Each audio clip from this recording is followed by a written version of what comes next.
Hi guys.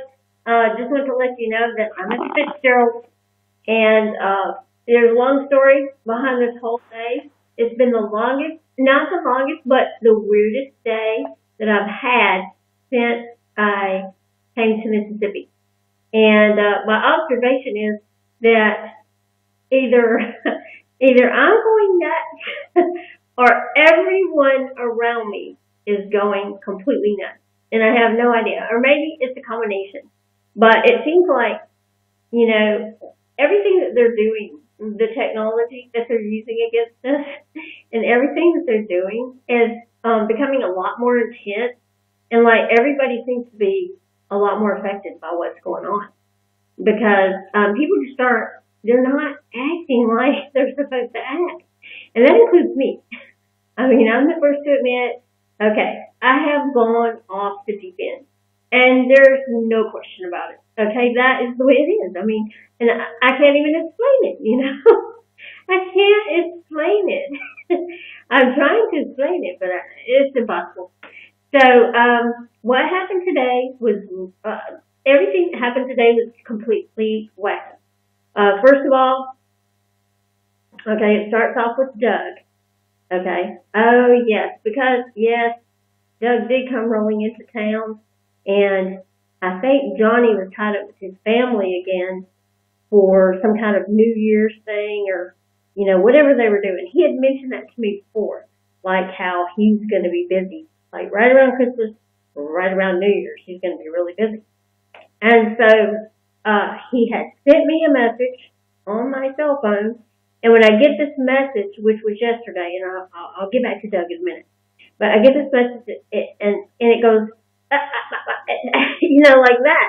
Like, I can't understand one word the guy said to me, and the message was kind of long, and it was broken up the whole entire way. And I was like, okay, great. So the other thing was that I took a nap, and he called me back.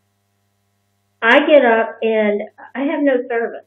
I have no service on my phone in the hotel room, where I usually have service, so it didn't make any sense whatsoever that I didn't have service. Then he gives me another message, and for some strange reason, it's all broken up. I can't get on Facebook. I'm trying to get on Facebook and post my post, and they just disappear. When I write the thing, and then I push comment, and it disappears on me. Okay, so that's another thing. Everything that I try to download gets hung up. Okay, I have to shut the whole thing down, turn it back on again, or it'll get hung up. And it'll just spin and spin and spin, won't do anything. So the invasion of the electronics, to me, has just gotten to a point where it's completely ridiculous. Like, how can they possibly invade your electronics this much? Just completely take over everything. And that's what's happening right now. So I'm very upset about that because it's completely frustrating every minute of the day that I'm trying to do something and I can't do it. So it seems like it's putting you in a mental mind frame that all you're doing is hitting a brick wall. Like every time you turn around, everything you do, you're just hitting a brick wall. Then I go to my spam box. Okay, my spam is like 1,100 and something. I'm not getting my notifications. I'm not getting hardly anything from Facebook. So I go to my spam, and all my stuff is being dumped in spam. I like my notifications for Facebook and my notifications for YouTube, the comments and things like that. It's all going to my spam. Okay, so somebody did that, and it wasn't me. Here we go.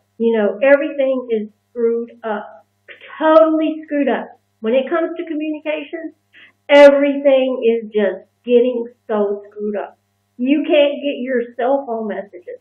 You can't get on to Facebook when you want to. You can't download YouTube.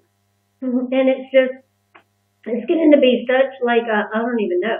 And then as far as the electronic harassment, that is increasing too. I can tell you, like I am going to upload a video, and show you, how they're actually spraying the sky so much right around where I am. And they're not only that, okay, and I know that some people do not want to hear this because they don't like hearing about it at all. But like what they're doing is they're penetrating like in certain areas of your body a lot more. And for me, what they're penetrating is my lungs. And then I go outside and the sky is completely covered over the hotels I stay at. I mean, and they're putting them up as I'm out there. They're just putting them up. There's always at least 3 of them. And so the chemical thoughts are getting worse and worse. And so that takes care of that. Okay, that's Big Brother and the globalists and all that. Okay, let's move on. Okay, move on to Doug. Okay, this guy, he comes rolling into town when, I'm having all these problems with getting in touch with Johnny because Johnny's tied up with his family and Johnny's leaving messages that are all broken up and I'm taking a nap and I can't get the message. And so Doug comes rolling into town and so I go with him. I go with him because I can't get in touch with Johnny. And I'm sitting there and I'm thinking, tick tock. I'm just watching. I'm just watching the clock because I know that at any minute it's going to blow up. Just like it always does. It's going to blow up because that's what happens. This guy, he's just like, he acts like, a freak. And so, sure enough, I'm going tick-tock, tick-tock. He's acting all nice and everything, and I gave him so much counseling over his girlfriend. I got to tell the guy everything to do with his girlfriend because he doesn't know. And he says all the wrong things unless I tell him the right things to say to her. He goes down there, he stalks her, he gets all in trouble with her. Like, she's like, I'm not going to ever see you again. Just get out of my life and, go away. It's not going to happen. And so, when she calls you, because she probably will call you, I said, you have got to tell her, apologize for making her uncomfortable, and tell her that you're not going to do that anymore. And so, I counseled him through the whole morning, trying to get through to him about why it's wrong to go to where she lives and do the things that he did. And so when she calls, everything goes smooth and fast, and he's all like, oh, thank you, and, I really appreciate you tuning me in because, it helps me out so much, blah, blah. And that's all well and good. Then we can't get a room in Tunica because of the holidays, right? So we go to Lula, which is, I don't know, an hour away. We get to Lula. We get everything unpacked. We go through all this hassle. Because he has to take, a million things in the hotel room. Every time he goes into a hotel room, he has to take a million things with him, even though we're only staying 2 or 3 days. I don't understand. It's really weird how he does that. He doesn't use half the stuff he takes in there. But he's got to take everything with him. And like a pack rat or something. And so we get there, we get everything in the hotel room, we get all settled down. Excuse me, everything's going fine.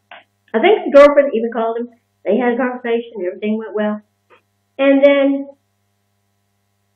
the next thing you know, he comes in the room and he tells me that there's a lady downstairs that owes him $53. Okay? And he's been trying to get this $53 out of this lady for, I don't know, a while. He keeps telling her, I loaned you $53 and you never paid me back. And so she keeps coming up with these excuses. But she told him, the thing about me is that if I know somebody that needs money, I will give it to them. And so he comes back and he tells me that. So he goes, what I want you to do is go downstairs and sit beside her and tell her that you're in need of $20. Because she said that if she sees someone in need of $20, she'll give it to them. And I went, I am not going to do that. I said,